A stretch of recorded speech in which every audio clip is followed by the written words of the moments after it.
ನಮಸ್ಕಾರ ವಿದ್ಯಾರ್ಥಿಗಳೇ, ದ್ವಿತೀಯ PUCಯಲ್ಲಿ ನಿಮ್ಮ ಸಮಾಜಶಾಸ್ತ್ರದಲ್ಲಿ ಕೇಳಬಹುದಾದಂತಹ ವಿಸ್ತರಿಸಿ ಬರೆಯಿರಿ ಎನ್ನುವಂತಹ ಒಂದು ಪ್ರಶ್ನೆಗಳು ಮತ್ತು ಉತ್ತರಗಳನ್ನು ನೋಡ್ತಾ ಹೋಗೋಣ.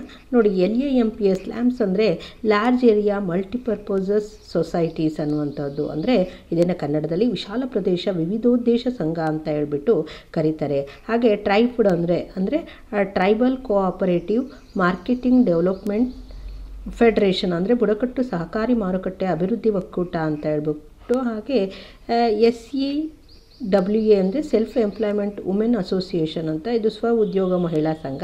ಇನ್ನು NABARD ಅಂದರೆ national bank of agricultural rural development ಅಂತ ಹೇಳ್ಬಿಟ್ಟು, ಅಂದರೆ ಕನ್ನಡದಲ್ಲಿ ಕೃಷಿ ಮತ್ತು ಗ್ರಾಮೀಣ ಅಭಿವೃದ್ಧಿಯ ರಾಷ್ಟ್ರೀಯ ಬ್ಯಾಂಕು ಅಂತ ಹೇಳ್ಬಿಟ್ಟು ಕರೆಯಲಾಗುತ್ತೆ. ಇನ್ನು NSWC ಅಂದರೆ ನ್ಯಾಷನಲ್ ಸೋಷಿಯಲ್ ವಾಚ್ ಕೋಲಿನೇಷನ್ ಅನ್ನುವಂಥದ್ದು ರಾಷ್ಟ್ರೀಯ ಸಾಮಾಜಿಕ ಕಾವಲು ಒಕ್ಕೂಟ. ಇನ್ನು IRDP ಅಂದರೆ ಇಂಟರ್ಗ್ರೇಟೆಡ್ ರೂರಲ್ ಡೆವಲಪ್ಮೆಂಟ್ ಪ್ರೋಗ್ರಾಮ್ ಅನ್ನೋಂಥದ್ದು, ಅಂದರೆ ಸಮಗ್ರ ಗ್ರಾಮೀಣ ಅಭಿವೃದ್ಧಿಯ ಯೋಜನೆ.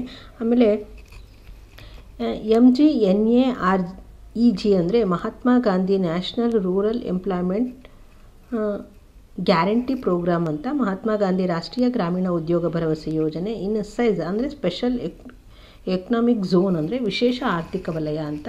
ಇನ್ನು WW ಅಂದರೆ ವರ್ಲ್ಡ್ ವೈಡ್ ವೆಬ್ ಅಂತ, ಜಾಗತಿಕ ಅಂತರ್ಜಾಲ. TRP ಅಂದರೆ ಟೆಲಿವಿಷನ್ ರೇಟಿಂಗ್ ಪಾಯಿಂಟ್ ಅಂದರೆ ದೂರದರ್ಶನ ಅಳತೆಯ ಬಿಂದು ಅಂತ ಹೇಳ್ಬಿಟ್ಟು. ನೋಡಿ, ಈ ಒಂದು ವಿಸ್ತರಿಸಿ ಬರೀಲಿಕ್ಕೆ ಬಹಳಷ್ಟು ಬಾರಿ ಈ ಒಂದು ಪ್ರಶ್ನೆಯನ್ನು ಕೇಳಿರುವಂಥದ್ದನ್ನು ನೋಡ್ಬೋದು. ಇನ್ನು SNDP ಅಂದರೆ ಶ್ರೀ ನಾರಾಯಣ ಗುರು ಧರ್ಮ ಪರಿಪಾಲನಾ ಯೋಗ ಅನ್ನುವಂಥದ್ದು. ಹಾಗೆ SNS ಅಂದರೆ ಸೋಷಿಯಲ್ ನೆಟ್ವರ್ಕಿಂಗ್ ಸೈಟ್ ಅಂದರೆ ಸಾಮಾಜಿಕ ಸಂಪರ್ಕ ತಾಣಗಳು.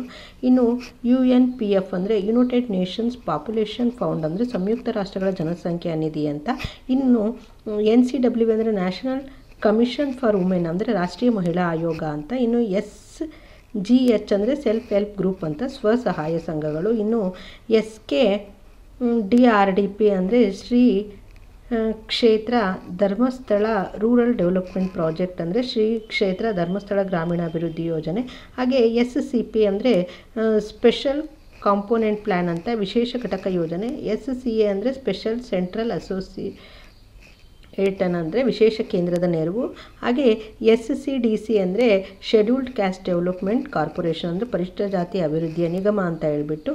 ಹಾಗೆ CIIL ಅಂದರೆ central institute of Indian language ಅಂದರೆ ಭಾರತೀಯ ಭಾಷಾ ಸಂಸ್ಥಾನ. ಇನ್ನು IGOS ಅಂದರೆ ಇಂಟರ್ನ್ಯಾಷನಲ್ ಗೌರ್ಮೆಂಟ್ ಆರ್ಗನೈಸೇಷನ್ ಅಂದರೆ ಅಂತಾರಾಷ್ಟ್ರೀಯ ಸರ್ಕಾರಿ ಸಂಘಟನೆಗಳು ಅಂತ. ಇನ್ನು INGOS ಅಂದರೆ ಇಂಟರ್ನ್ಯಾಷನಲ್ ನಾನ್ ಗೌರ್ಮೆಂಟ್ ಆರ್ಗನೈಸೇಷನ್ ಅಂದರೆ ಅಂತಾರಾಷ್ಟ್ರೀಯ ಸರ್ಕಾರೇತರ ಸಂಘಟನೆಗಳು. ಹಾಗೆ DSS ಅಂದರೆ ದಲಿತ ಸಂಘರ್ಷ ಸಮಿತಿ ಅಂದರೆ ದಲಿತ ಸಂಘರ್ಷ ಸಮಿತಿ ಅಂತ ಹೇಳ್ಬಿಟ್ಟು. KRRS ಅಂದರೆ ಕರ್ನಾಟಕ ರಾಜ್ಯ ರೈತ ಸಂಘ, ಕರ್ನಾಟಕ ರಾಜ್ಯ ರೈತ ಸಂಘ. ಇನ್ನು LAN ಅಂದರೆ ಲೋಕಲ್ ಏರಿಯಾ ನೆಟ್ವರ್ಕ್ ಅಂದರೆ ಸ್ಥಳೀಯ ಕ್ಷೇತ್ರ ಜಾಲ ಸಂಘ ಅಂತ. ಸೈಟ್ ಅಂದರೆ ಸ್ಯಾಟಲೈಟ್ ಇನ್ಸ್ಟ್ರಕ್ಷನಲ್ ಟೆಲಿವಿಷನ್ ಎಕ್ಸ್ಪಿರಿಮೆಂಟ್ ಅಂತ ಹೇಳ್ಬಿಟ್ಟು. ಇನ್ನು ಉಪಗ್ರಹ ಕಾರ್ಯಸೂಚಿ ದೂರದರ್ಶನ ಪ್ರಯೋಗ ಅಂತ ಹೇಳ್ಬಿಟ್ಟು ಕರೆಯಲಾಗುತ್ತೆ. ಇನ್ನು DARPA ಅಂದರೆ defence advanced research project agency ಅಂತ. ಇಷ್ಟು ನಿಮ್ಮ ಒಂದು ವಿಸ್ತರಿಸಿ ಬರೆಯಿರಿಗೆ ಕೇಳಬಹುದಾದಂತಹ ಒಂದು ಅಂಶಗಳಾಗಿತ್ತು. ಧನ್ಯವಾದಗಳು.